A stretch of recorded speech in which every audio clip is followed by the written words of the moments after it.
Welcome to Parenting GPS, navigating your parenting journey. I'm Carrie Kling, the host of your show. You know, I've talked about this on other shows, and we're going to go so much more in depth today with our guest.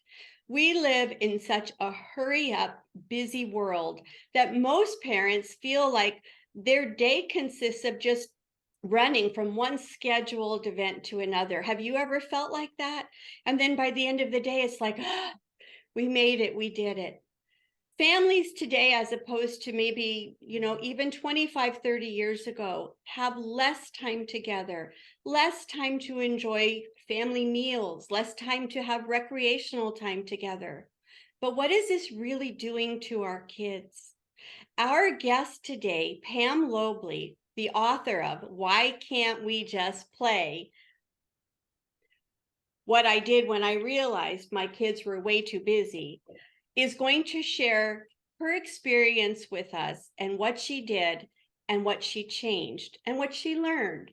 And so right now, I'd like to take a moment and invite our guest, Pam. Thank you so much for being on our show. You are so welcome. It's great to be here. It's so wonderful to have you. And I'd like to take a moment and share with our viewers a little bit more about you professionally. Okay. Pam Lobley is a comedic writer of plays, columns, and books. Her columns have appeared in many newspapers, including the New York Times and the Philadelphia Inquirer, and websites, including the Huffington Post and Today.com.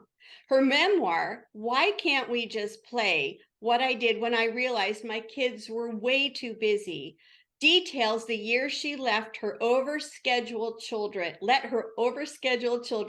take the summer off from their busy activities and just play.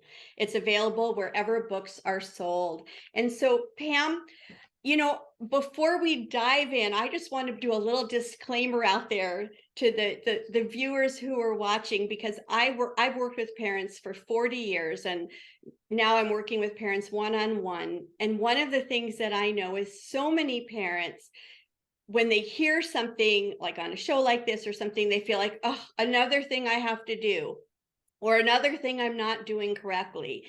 And so before we begin, I just want to say to the parents out there, you know what?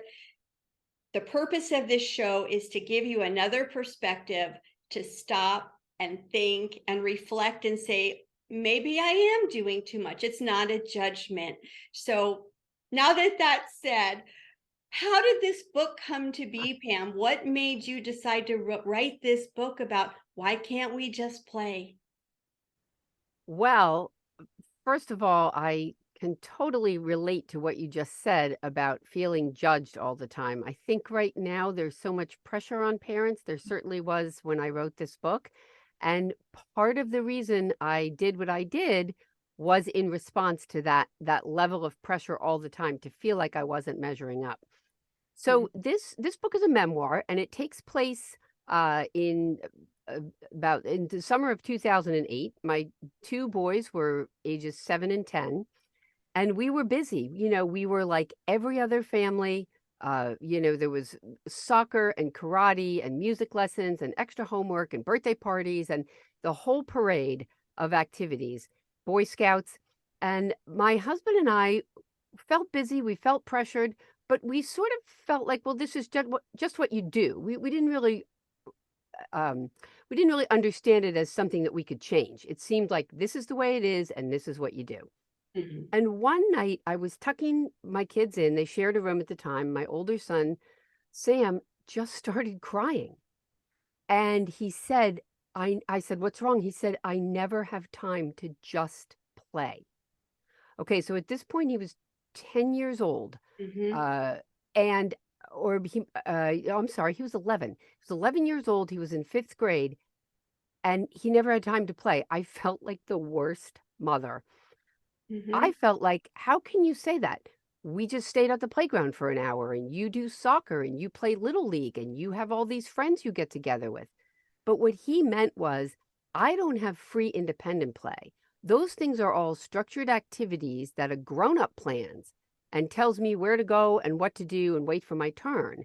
And I don't have that kind of play where I have a friend over and we goof around in the backyard. Or I just sit in the living room with my brother and we make up a stupid game with cards instead of playing a board game where we follow the rules. And that kind of creative, free, independent play was completely missing from his life. It's the kind of thing that we grew up with. Mhm. That was understood Right. as a way that you spent your childhood. But now I feel like that is just scheduled right out of our kids' lives at an early age. You know, So I agree with you 100%. And I think part of what you just said is you didn't feel like you had a choice. And so before we dive in about what you did, it was incredible. I just, and we're going to talk about this as the show goes on. I think parents feel like if I don't do those things, I'm doing my child a disservice because it seems to be, I grew up, I was a brownie and a Girl Scout, and it's like, have to get that badge, have to earn that badge. And it's almost like as parents, we feel like we earned the soccer badge, we earned the karate badge, we earned the music lessons badge. And I don't know that that much is helping people. I think that as parents, we're very focused on getting our children to be successful, and that has turned into um, a type of growing up that just turns into grooming them all the time. We're constantly getting them ready to succeed, building their resumes. And I think that it's maybe comes from a place of well intention. We want them to have the music lessons, we want them to have all the things that we think they should have. But we've forgotten that having free time and having playtime is maybe even more important at certain ages than all those structured activities. Mhm. It actually, study after study has shown that if you want to have a less anxious child or adult, if you want to have a more intelligent, a more creative, a more resilient, a more autonomous, Mhm. a more confident adult, that free play and autonomy in those ways as a child is the most important thing you can do. But I think we just don't trust it. No matter how much we read that it's true, we don't trust it, and we get caught up in the pressure of, well, everybody else's kid is doing this. And so if my kid doesn't do that, I mean, a classic example, I think, is if your child is going to try out for maybe a sports team, like a soccer team or a basketball team that isn't just the silly town rec team, maybe it's the travel team, you are probably going to get your kid some extra lessons in coaching Mhm. just to make sure they can make that team. Mhm. Who cares if they're 6 or 7? They're getting the extra lessons, you're gonna pay for them, you're gonna drive them there, they're gonna do it, and then hopefully they'll make the team. Boy, that's a lot of pressure. That's a lot of pressure on the kids, and that's a lot of pressure on parents to think that if you don't do those things, you're letting your kid down. Right. And we're not saying not to do them. And you're going to go into this in much more depth. It's about cutting down maybe on how much and having that balance of, I don't even like that word balance because it feels like nobody ever gets that balance, Yeah. but having it more real. I mean, think about as adults, we don't like it when it's like, got to do this, got to do this, got to do this. And we don't have time to just be, you know. So you gave your children what you themed a 1950s unscheduled summer. And when we come back from our break, I'm going to ask you to share about what gave you that idea and what did that look like for your family. We'll be right back.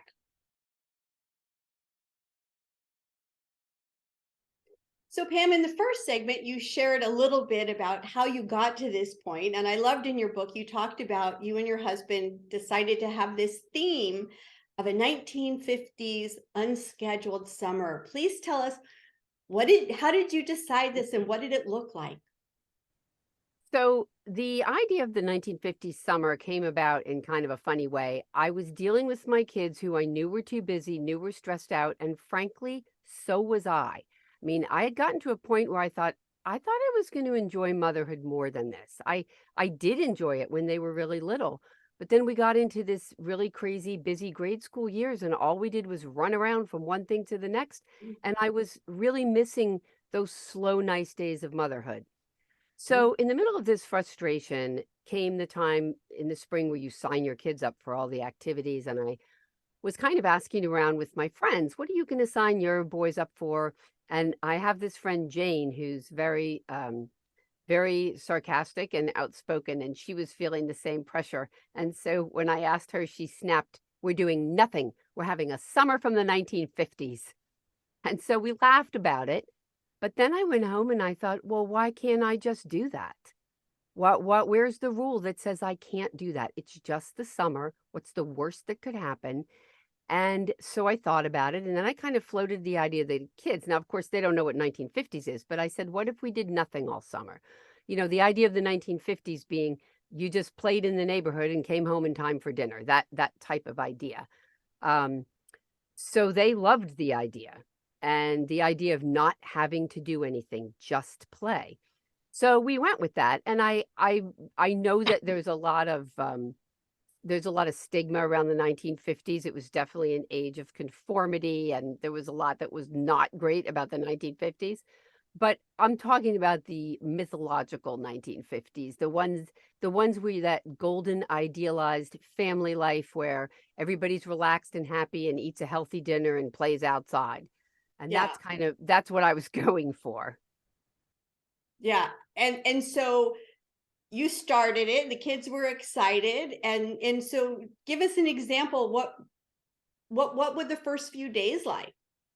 Well, the first few days were good. Most of the days were good. They weren't perfect though. That's one thing I really want to say. I was working at home part-time. So in order to juggle that, I would let them watch television in the morning in their pajamas and make a huge mess in the living room with blocks and Legos. And then around 11 o'clock, when I felt I'd done enough work, I would shut off the TV and we would do something outside. We had a town pool that we belonged to, or we'd meet friends at the park.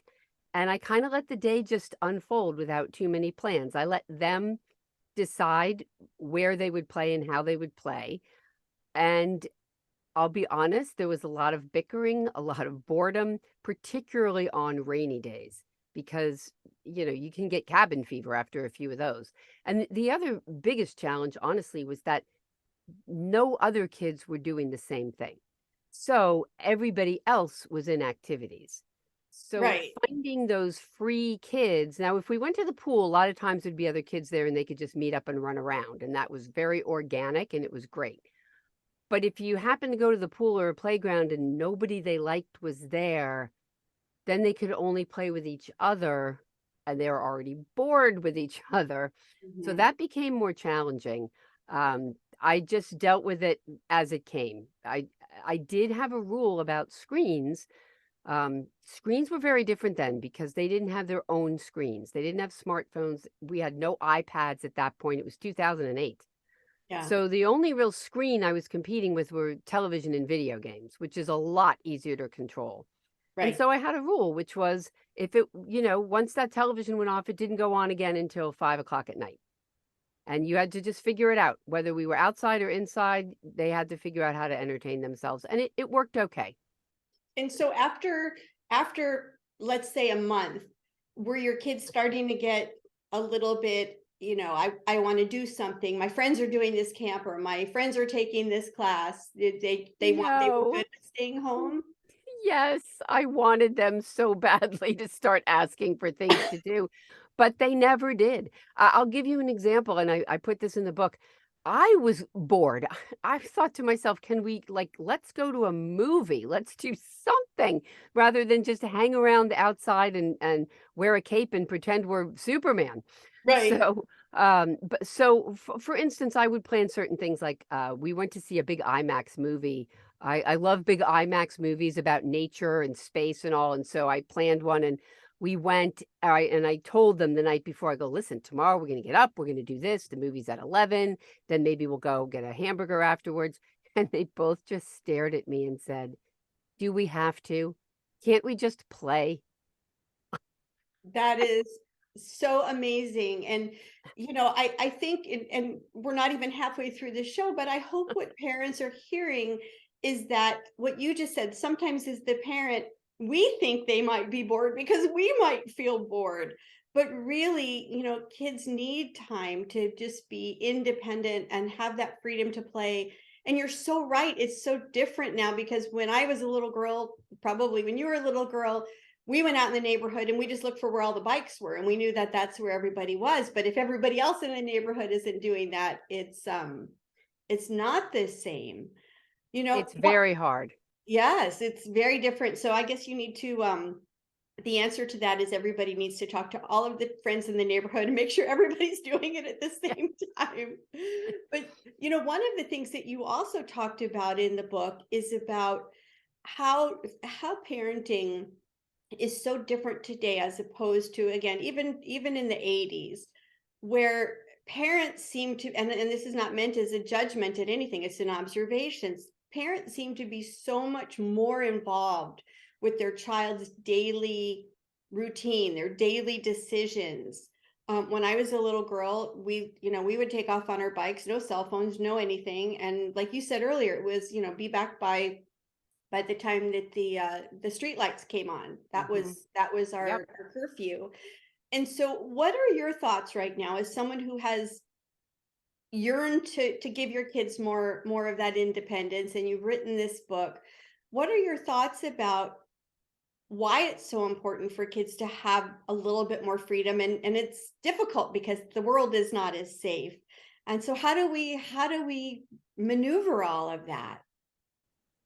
It's really hard. And I have to say, I think it's harder now than it was when I was doing it. I think because of social media, the pressure has just ramped up. On the other hand, I think that the pandemic um, helped some families to recognize that slowing down can be really beneficial. And in our town, since the pandemic, I see a lot more kids riding their bikes. I think that maybe they got bikes during the pandemic and they started to ride them to school or to their friend's house. And then parents gradually said, oh, I guess that's okay. Like a lot of kids are doing it, or he did it and nothing bad happened and he's good. He can handle it. So I think that's a positive thing that has happened is there might be a movement towards giving our kids a little bit more physical freedom. That's age appropriate, of course. But the other thing that I experienced was not only did I want to give my kids more freedom, I wanted more freedom. I was sick to death of planning every minute of their day.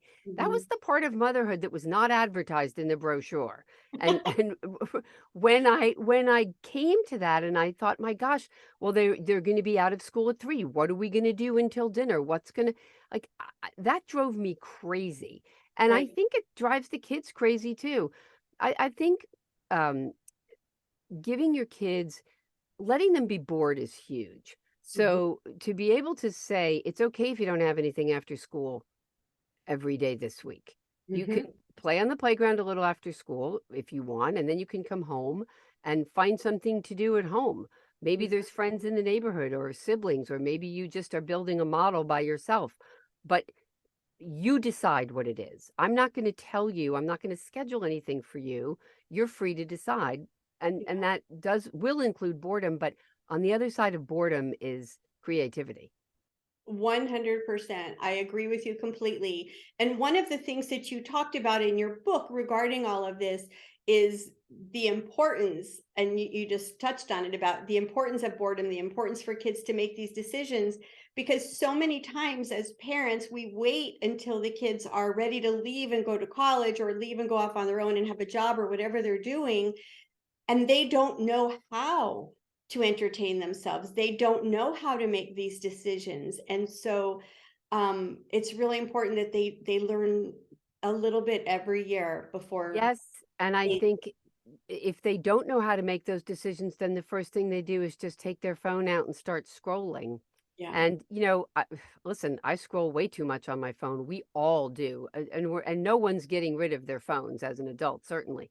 But maybe if there's some way that we can, layer in some training about how you don't necessarily need your phone to have a good time, or it's okay to have some moments of boredom or discomfort while you figure out what to do instead of just sort of numbing out in front of a screen because Right. you haven't, maybe you're not in touch enough with what gives you joy or what helps you relax because you haven't had the chance to explore it. I agree with you. And this is a whole other topic, but I just want to encourage parents that are watching, a great place to start with that is to have tech-free Sunday, or, pick a day of the week where, unless it's an emergency and you have to contact someone by phone, but that we're just not going to be on our phones. We're going to come up with some alternative entertainment, if you will. And so when we come back from our break, we're going to talk a little bit more about what is driving this. And it's really, so much of it is about fear. And we talked about that a little bit. Fear of our kids not being enough, fear of our kids not making it, whatever that means. We're going to explore that a little bit after the break. We'll be right back. One of the things we began to talk about at the end of the last segment, Pam, is about how so much, I believe, and I want your feelings about this, so much of the have to do the next thing, the next thing, the next thing is fear-based. We talked about that. There's such an enormous amount of pressure, as you also said, on us as kids. I mean, as parents for our kids. In fact, I'll tell you really quickly, years and years ago, this was a long time ago when I was teaching second grade, one of the moms wrote me a note on the first day of school and said, and I'm saying this without judgment, I'm just sharing what happened. She said, it's incredibly important that I talk to you about my daughter. And I didn't know what she was going to tell me. So we made a little conference time for the next day after school. And she wanted to let me know that it was a family tradition. Now, this is second grade, a family tradition that everybody in her family goes to Stanford. And that I needed to make sure, yeah, look at your face. I promise you, I swear on my life, this is the truth. And that what was I going to do to make sure I did my part? And at first, I honestly wasn't sure if she was joking. I really wasn't sure. But I understand the fear. It's the fear of, well, if I don't do these other things and other parents are going to do these things, then my kid will be behind. And what are your thoughts about this fear-based parenting that we've all gotten ourselves into? It's very sad. Listen, I have fallen prey to it too, 100%. I mean, I'm not innocent of that. I think it touches all of us. Mhm. But I just wonder where it comes from, because we're the most comfortable, affluent bunch of people to ever live on the planet, and yet we're the most fearful. I mean, does this Stanford mom seriously think that this girl wasn't going to grow up to have a good education and a good life? But then she had to layer on this other uh, pressure with it. And and we all do that to some degree. So I don't know where it comes from, but I do think that it really helps to be aware of it and to say, okay, how am I projecting this onto our kids? I mean, listen, we have the most anxious generation of children ever recorded. Maybe it's our fear being projected on them. Could that be it? I'm not a doctor, I don't know, but it's worth considering. How is all this pressure you're putting on your child benefiting them? Is it benefiting them? It's a So great point. And it's not just anxiety, it's depression, it's, so many mental delayed health. I mean, adulthood. yes, and I really think that what we're talking about has a role to play. I want to ask you what you learned from this and what your kids remember, but before we do that, I just want to bring something up, and you and I talked about it earlier. I want parents, and I'm not perfect. I believe me, I was guilty of that with some things too, but I always tried to keep it in the forefront and catch myself before we did that too much. Hmm. But there's something that I think we're all guilty of, and as you said, even parents, and it's horizontal relevance and vertical relevance. And I just want to explain that for a moment. Vertical relevance in parenting is when we are constantly making decisions for our kids about, well, you have to do this because you're going to need it next year. Well, you have to do this because you're going to need it for college, and on and on and on. And some of that is very true. Some of the things you do have to have. But in the process, I think we've all forgotten about horizontal relevance to say, what do our kids need today? What do they need in their lives today to be happy, healthy, communicative, fun, kids? And so what are your thoughts about that? Well, I'm totally guilty of that too. In fact, I can remember hearing myself have conversations with my kids where I would sit down and say, so what are we going to do today? Or, okay, so this weekend, here's what we have. And I would just read off a list of things we had to get done. Then I would hear myself and think, is this what I'm passing off as conversation? I'm just I'm just giving everybody the marching orders. And I think that's a common mom thing because we're so used to planning everything. Right. But yes, I think we spend too much time thinking in those terms and for ourselves as well. I feel like I spend a lot of time in my own life thinking about what do I have to do right now? What's coming up tonight? What do I need to be prepared for tomorrow or next week? Instead of just enjoying the day or getting myself what I need for this time. And I maybe it's just the world we live in, but I agree that it definitely is impacting our children. Yes, and sometimes and then we even feel guilty. It's like, "Okay, I'm just gonna Yeah. relax here. I know there's laundry, from the parents' perspective, I know I have to clean out my garage." And then we feel guilty for Yeah. taking some time to enjoy ourselves. It's crazy. Or I'll take the time to enjoy, and after half an hour, I'm like, well, that was great. Let's get back to the list. Like I can't really take that much time. Well, I want to Terrible. encourage you. You told me before the show that you want to write an adult version of your book. Yes. Why can't we just play, but for adults? Yes. How do we fit all that in? I And don't so know. what you in the book you mentioned that your worldview changed from having this kind of a summer. What changed for you and what, if anything, changed for your kids? Well, for me, definitely, I got a whole different look at what it means to conform. We talk about the 1950s as being such an age of conformity, but there's so much conformity in our parenting now. We're all doing the same things. We're all, on the same track of trying to get them into the right college and loading up the activities and this whole kind of pressure to conform. And what I want to say to parents and what I learned is it's so important to turn that off and really think about what your family needs. And that's what this summer taught me. A lot of kids thrive in a big schedule. Mhm. Mine did not. But it took that summer for me to step back and say, okay, my kids aren't like everybody else's. Our family isn't like everybody else's. And that is okay. We're still going to be fine. And I can make decisions that work for our family, whatever those are, and it's not going to look like everybody else's. And to have the courage to do that, first of all, the sort of the awareness and the courage to step back and do it. And I feel like I really saw my kids for who they are during that summer instead of for what they were missing. Like, oh yeah, my kid's great, but he's not that great at baseball. Or yeah, my kid is good at this, but he could use some improvement in that area. Instead of thinking like, look at that. He could just sit there playing Legos for 40 minutes or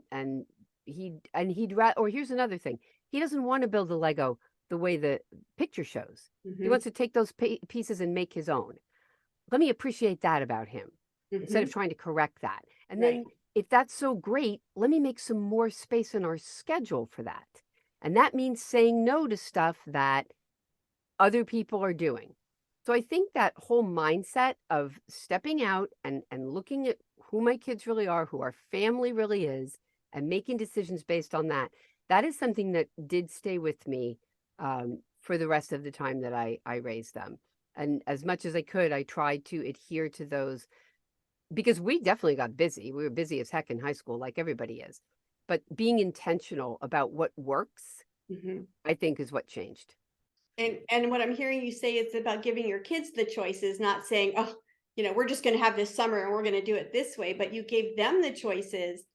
And, do they have any specific memories of what that summer was like or No. no? They do not. It's so funny because here when we talk about, oh, this wonderful summer that changed so many things, and for them, they don't remember.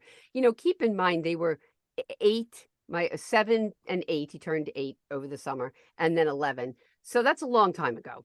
Yeah. And also, a lot of the things they did that summer are things you do every summer. You go to the pool, you play with your friends, you eat pizza, you go outside after dinner in your pajamas and play, and all that stuff.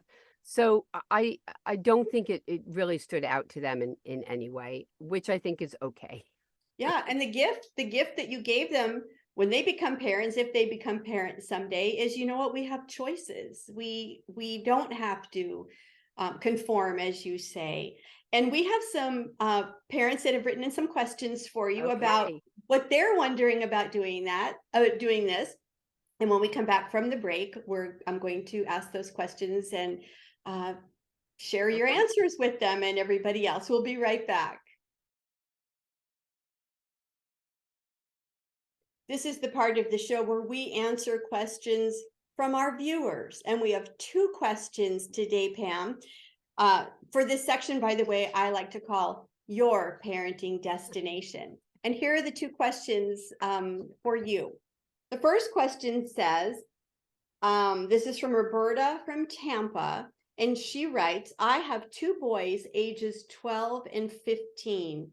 I always try to get my boys to do more things outside and play, whether it's sports, bike riding, even going to the beach, but it's usually a fight. All they seem to want to do is to stay inside, watch TV, and play video games. How can I change this situation and get them to want to be outside and to play? Well, thanks for the question. That is a hard one. I think that it's very hard to get boys off of screens. So I would say this. I think you're just going to have to force them. I think you're going to have to take away the screens, limit the screens for whatever hours you can, and let them choose something that they would want to do outside. You know, at 12 and 15, they're not going to free play. So, what activities would they want to do? Would they want to take surfing lessons? Would they want to get a job outside? Would they want to um, do camping or some kind of sports? If they could choose something and then you can have them do that in a certain amount of hours, they may complain about it and they will probably give you a lot of pushback. But that's one of the worst parts about being a parent is making those hard decisions sometimes are really unpopular. But I urge you to go for it. I think you'll be really happy if you do. Right. And maybe starting small and then increasing the time so it's not all or nothing. That's a great idea. So our second question today is from Sydney from Carlsbad. And Sydney's question is more about the role of the parent and self-fulfillment. And Sydney writes, I'm fearful that if I just devote myself by spending time to be there for my kids, I will lose myself and feel resentment and frustrated that I'm not doing what fulfills me. If I don't feel happy, how will that help my children? Well, that's a great question. And I totally agree that you should be fulfilled and happy. In fact, in the book, at the end, one of the things I do is read The Feminine Mystique. They talk about how unhappy the 1950s housewives were. But here's what I would say. Don't confuse overscheduling your children with working full time. So you can definitely dial back the activities. Maybe your weekends can be super free. Maybe your evenings can have free downtime where your kids get to play the way they want to, and you are still doing the kind of work that you want to do. I definitely, one of the reasons that I wanted to dial back is because I felt like I was too involved in my kids' lives and I wanted them to be the drivers of their own activity. So try to Mhm. think of it that way, maybe. You know, you bring up such a good point, and my closing thoughts, I want you to be able to share where parents can find you, but I just wanted to share this before we get to that. The purpose of this show and the purpose of your book is not saying to everybody, oh, just quit your job and have a 1950s summer and unscheduled. It's really just about stopping, pausing, looking at what's going on, not trying not to get caught up in the I have to do this, I have to get to the next thing, and really making an evaluation of what is working and what is not working for your family. And the biggest thing to me is making it okay to say, you know what? I don't want to have to keep up with the Joneses. I don't want to have to push my kids so hard that, like you said at the beginning of the show, Pam, your child cried and said, when can I just play? You know? Yes. Yes, I agree. I think that's the most important thing is to take a look at what is really happening in your family with your kids. I mean, you could even have two kids, one who needs more downtime and one who doesn't need more downtime. Right. But But if we being don't, Go ahead. I was just going to say, being able to take a step back and discern that and make your decisions confidently, that's really what I think is the most important thing. I agree 100%. And if we don't give our kids that opportunity, they're not ever going to know what they need and what makes them happy. And so, Pam, we're just about out of time. I'm sure our viewers are going to want to know more about you. Please share with them where can they find your book, and how can they find you on social media or any other place you want to send them. So my book is available wherever books are sold. You can get it. It has an audio book. It has an ebook. You can order it. So I would love it if you would do that. Probably at a few libraries as well. And the best place to find me is on Instagram, Pam Lobley on Instagram. I do have a website, pamlobley.com. But I'm not exactly good about updating it. So the best place to get me is Instagram, and I look forward to seeing any comments or seeing what you share about this. Well, your book is a great read, and I so appreciate your honesty in the book. It's so real, it's funny. I laughed out loud, and I highly recommend it. And I want to thank you so much for being my guest today, Pam. It was a pleasure to have you. And I'd like to end our show today with a quote from you. And it goes like this: "It can be lonely and frustrating to be at home all day or to cut back on your own goals to be with your children. But everything has a cost. And the more valuable things are, the more they cost. Spending time with your children costs a tremendous amount." And I would say, because they're worth it. Thank you for being here. You're so welcome. Thanks for having me.